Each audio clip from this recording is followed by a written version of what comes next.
Bienvenue à tous les visiteurs de We Are Transport. Si vous êtes dans le coin du stand de Transport Media, venez nous assister à ce premier live studio. C'est une première puisque c'est la première édition du salon We Are Transport et c'est le premier live studio de Transport Media ce vendredi.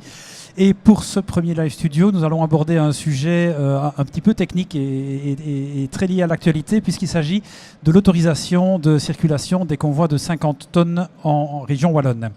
Alors avant d'entrer dans le débat, je vais vous présenter les trois personnes, les trois spécialistes qui vont discuter de cela avec nous. À ma droite, ici en bout de table, j'ai donc Grégory Ramakers qui est associé dans la société de transport New TRM. Il se présentera tout à l'heure. Immédiatement à ma droite, Innovando Solar qui est Sales Engineer chez MAN Truck and Bus Belgium. Et à ma gauche, Jean-Marie Becker, administrateur délégué de Logistics in Wallonia. Mais justement, Monsieur Becker, c'est à vous que je vais poser la première question. Résumez-nous très rapidement en quoi consiste cette mesure qui a été annoncée par le gouvernement wallon il y a quelques semaines. Donc c'est l'autorisation de pouvoir rouler à 50 tonnes en 6 essieux en région wallonne. Ça, c'est la décision de principe avec une série d'applications techniques relativement compliquées. Donc 50 tonnes à la place des 44. Donc on a donc dans le principe 6 tonnes de masse maximum supplémentaire, ce qui veut dire une charge utile de l'ordre de 5 tonnes, puisqu'il y a également le poids de l'essieu supplémentaire qu'il faut déduire. Ça, c'est sur le principe, oui. Bien sûr. Alors, dans quel contexte économique et politique cette mesure a-t-elle été annoncée ? Elle a donc été annoncée par le gouvernement lors des négociations pour la compensation à l'introduction de la taxe kilométrique le 1er avril, voici 2 ans. Et c'est une mesure qui a été négociée par les fédérations des entreprises de transport, par l'Union wallonne des entreprises et toutes les parties prenantes du secteur. Et quel rôle Logistics in Wallonia a-t-il joué dans ces discussions ?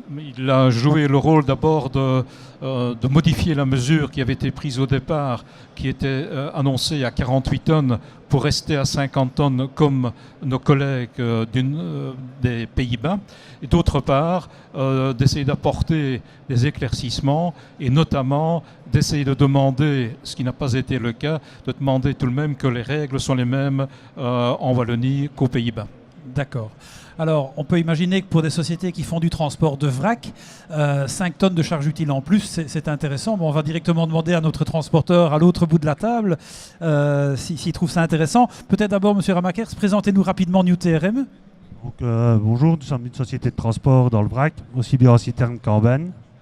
La loi des 50 tonnes est, oui, importante pour nous. Maintenant, il faut voir les conditions et surtout l'investissement qu'il y aura à la base.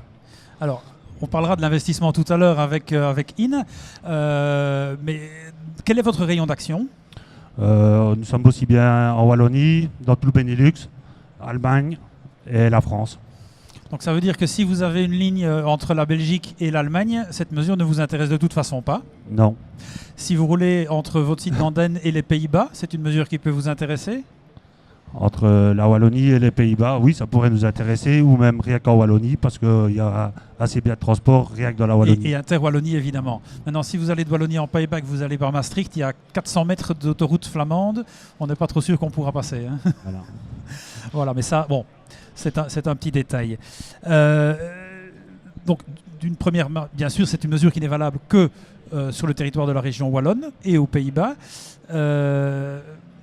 Mais ce n'est pas aussi simple que ça d'obtenir ces 50 tonnes de masse maximale admissible. Et je vais me tourner vers In. Donc, M. Becker l'a expliqué, 50 tonnes sur 6 essieux, donc il faut un tracteur 6.2 au lieu d'un tracteur 4.2. Oui, tout à fait. Mais c'est parce que la formule de pont, on a besoin de plus de mètres, parce qu'on a besoin, normalement pour le 44 tonnes, on a besoin d'une distance du premier essieu du tracteur du centre du tridème de la remorque. Normalement, on a besoin de 10 mètres.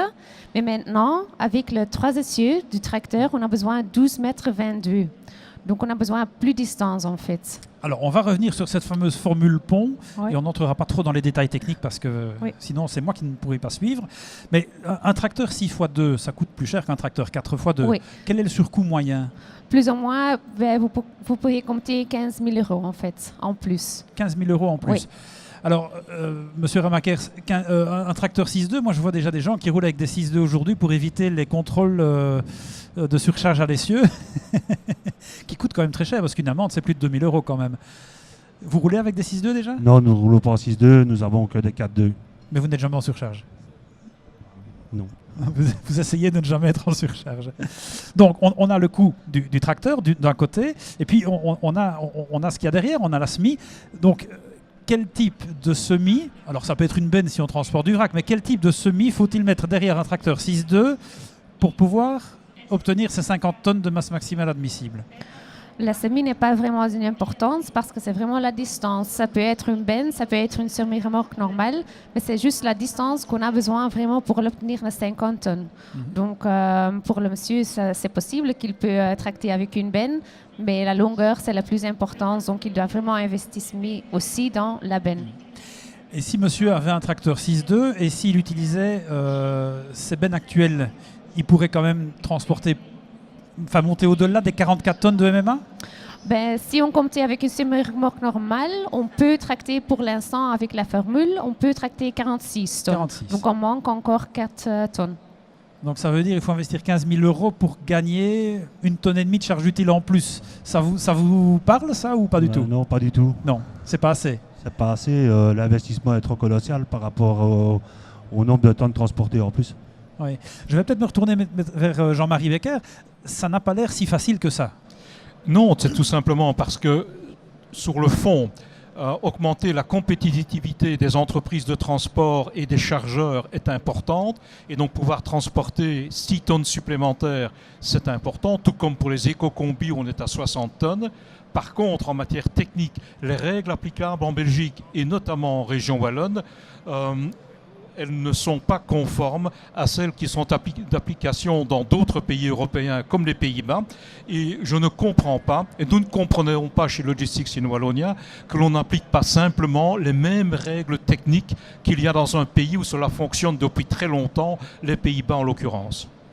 C'est vrai que la Belgique a un peu la réputation d'être très orthodoxe dans l'application de certaines règles européennes, parfois jusqu'à l'absurde. Hein. C'est un petit peu... Jusqu'à l'absurde. Maintenant, effectivement, vous avez posé la question relative à l'introduction de certains tracteurs 6x2 déjà maintenant pour les 44 tonnes en raison de l'application, de la vérification de la charge par essieu.